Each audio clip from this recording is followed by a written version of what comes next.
Hello students, स्वागत है आपका पाई क्लासेस में। जैसा कि आप सब जानते हैं, हमारे टर्म वन के एग्ज़ाम 15 नवंबर के आसपास होने वाले हैं और इस बार जो एग्ज़ाम होंगे वो सब एमसीक्यू के रूप में होंगे और उसकी जो आंसर शीट आपको आएगी ओएमआर शीट के रूप में आपको मिलने वाली है। तो इस वीडियो में मैं आपको बताने वाला हूँ कि इस बार जो एग्ज़ाम होंगे उसमें आंसर शीट हमें कैसे भरनी है ताकि कोई बच्चा गलती ना करे, क्योंकि पहली बार इस तरह के एग्ज़ाम हो रहे हैं। और उससे भी पहले 10th क्लास और 12th क्लास के तो प्री बोर्ड होने हैं, उसमें भी उनको इसी प्रकार की आंसर शीट मिलने वाली है। देखो, ये हमारे डायरेक्टरेट ऑफ एजुकेशन जो दिल्ली है उसकी तरफ से ये नमूना या स्पेसिमेन कह सकते हैं हम इसको, प्रोवाइड कराया गया है। ये मिड टर्म एग्जामिनेशन या प्री बोर्ड एग्जामिनेशन फर्स्ट जो होना है हमारे पास, तो इस टाइप का इसमें 2 पेज आएंगे, एक ये पेज आएगा और एक ओएमआर शीट आएगी। तो देखिए, पहला है कि name of the school and ID.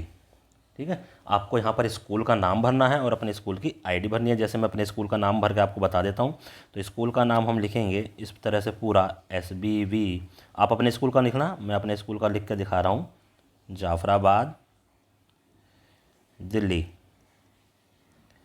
और इसके साथ ब्रैकेट में इसकी आईडी लिख देना, आईडी। मान लो हमारे स्कूल की आईडी है ये। तो इस टाइप से ये पहली लाइन आप फिल कर दोगे। फिर क्लास एंड सेक्शन, कुछ भी आपका क्लास हो सकती है। मान लो हमने क्लास 12th F भर दी, और सब्जेक्ट जो भी उस टाइम पे चल रहा होगा, जिसका भी पेपर होगा आपका, तो ये मान लो हमने यहाँ रख दिया ज्योग्राफी। और स्टूडेंट CWSN, यानी आप विकलांगता की श्रेणी में आते हो या नहीं आते हो तो यस, अदरवाइज नो। ये आपका ऑप्शन, ज़्यादातर बच्चे इसमें नो ही भरेंगे। Date and day of examination, for example आपका जो 21 तारीख से प्री बोर्ड स्टार्ट होना है उसी के लिए मैं दिखा देता हूँ। 21/10/2021 ये हमारी डेट आ गई। और मान लो उस दिन मंडे है फॉर एग्जांपल, तो आप यहाँ पर साथ में ब्रैकेट में मंडे लिख दोगे। तो इसमें इतना ही आपको काम करना है। आगे देखो क्या करना है आगे। अब कुछ जनरल इंस्ट्रक्शन दे रखी हैं, मैं हिंदी और इंग्लिश दोनों में पढ़ देता हूँ। Students are advised to read the following instruction carefully and answer the question by darkening appropriate circle in response sheet. Response sheet जिसको OMR शीट बोलते हैं।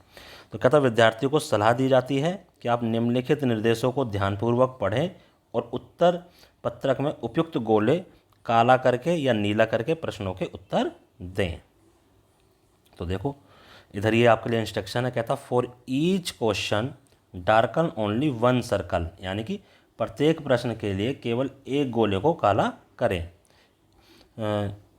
Which ever you think is correct, जो आपको लगता है कि सही है।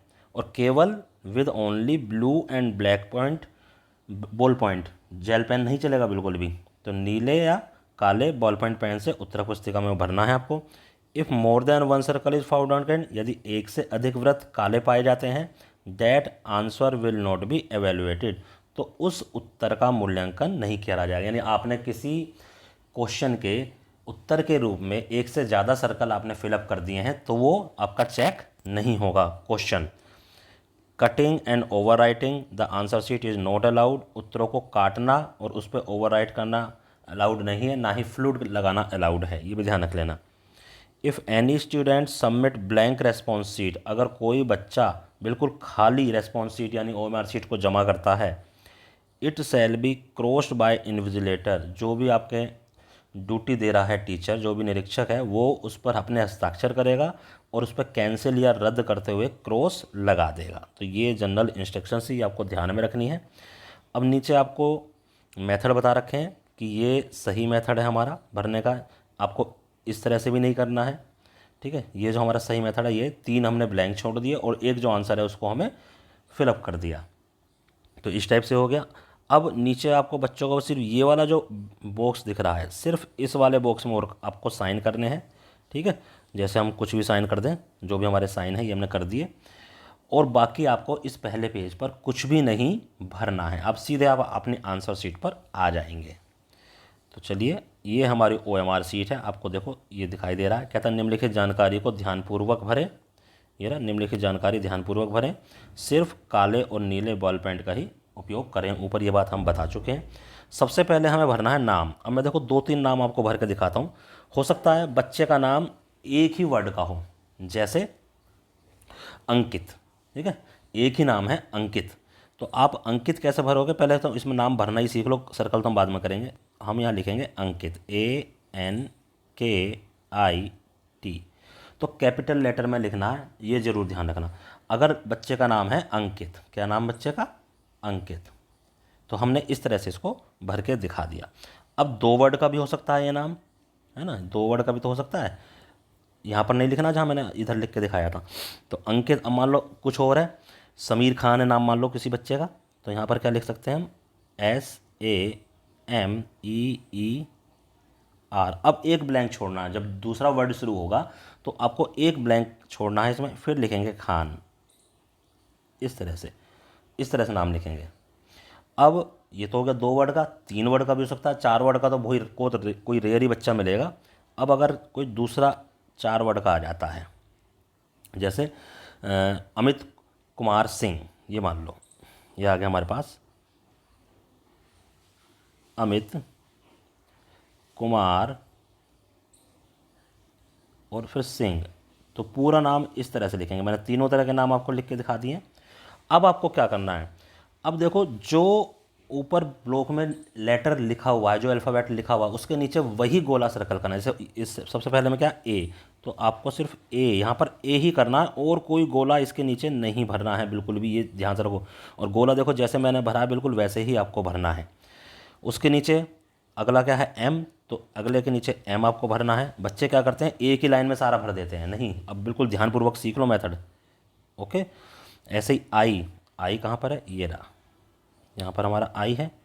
टी, टी हमारा कहीं नीचे होगा, ये रहा हमारे पास टी। तो देखो सबके जिसके नीचे जो लेटर है वही हमें भरना है जो ऊपर हमारा लिखा हुआ है। अमित के बाद कुमार, अब एक हमने खाली छोड़ना है, ये बहुत ध्यानपूर्वक आपको काम करना है। KU, और देखो कुछ भी खाली नहीं रहना चाहिए, पूरा सर्कल फिर करना है। अब फिर से M आ गया हमारे पास, इधर आ गया ये M, ओके। अब A, ये सबसे बड़ा नाम मैं भर के दिखा रहा हूँ, छोटे नाम में तो और कम काम होगा आपका। R, अब आएगा S, S कहाँ हमारे पास, ये रहा, एक ब्लॉक छोड़ दिया हमने, S, और ये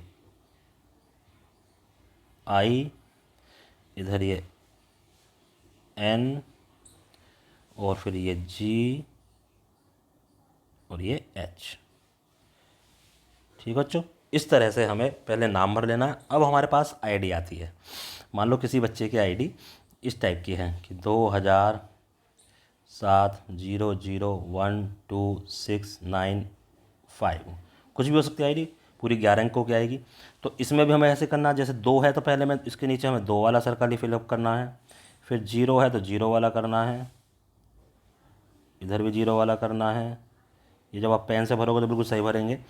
और नीचे 7 कोशिश करना कि बाहर ना निकले, तो पहले सर्कल पे चलाया करो। देखो जैसे ये मैंने इस पूरे सर्कल पे पहले ऐसे चलाया, अब अंदर भर दो, ठीक है, फिर ये ऐसे, इस तरह से हम इसको कर देंगे। इधर फिर से 1 आ गया, तो जो आता जा रहा है हम वो करते जा रहे हैं।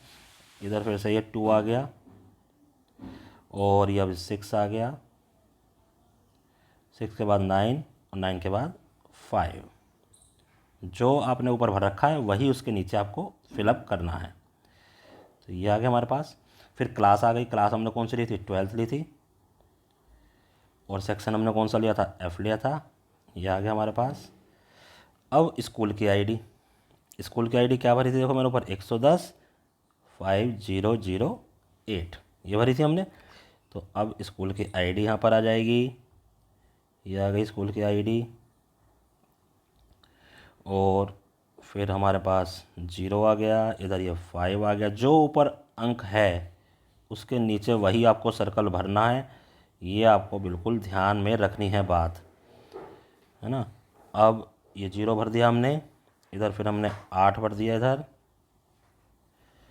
और इसके बाद आता आपका रोल नंबर। अब रोल नंबर मान लो कुछ भी हो, मैं आपको एक दिखा देता हूँ, 201462 2, मान लो ये रोल नंबर है, और 0 से भी स्टार्ट हो सकता है, तो 0 से स्टार्ट होगा तो इधर से करना शुरू करेंगे जी, ये चीज़ ध्यान रखना।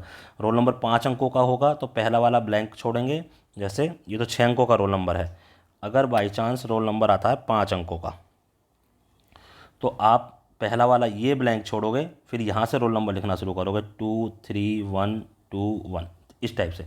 बच्चे क्या करते हैं, यहाँ से लिखना शुरू कर देते, नहीं आप इन पांचों में लिखोगे, पहले वाले को ब्लैंक छोड़ दोगे, ये ज़रूर ध्यान रखने वाली बात है रोल नंबर में।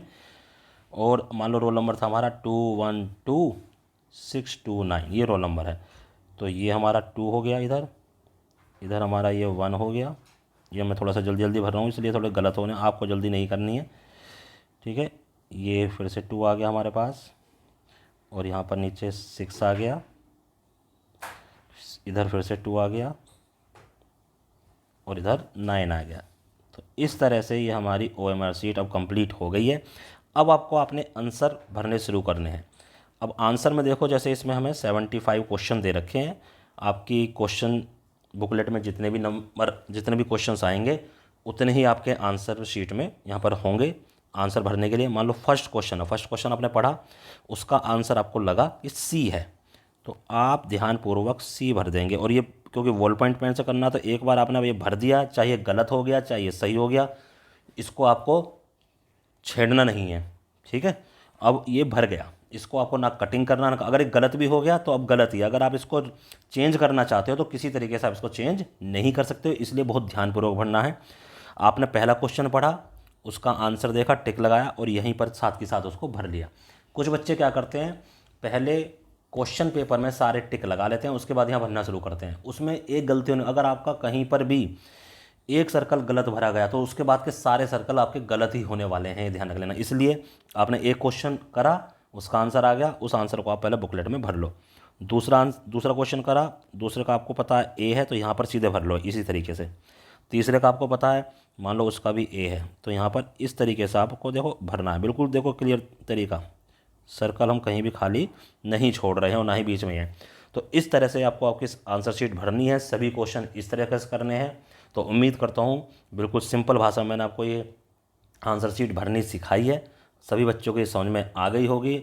अपने साथियों को भी इसे भेजो ताकि आंसर शीट में कोई गलती ना कर सकें, क्योंकि OMR शीट में अगर कुछ गलती होती है तो उसको फिर रिपेयर या सुधारा नहीं जा सकता। धन्यवाद।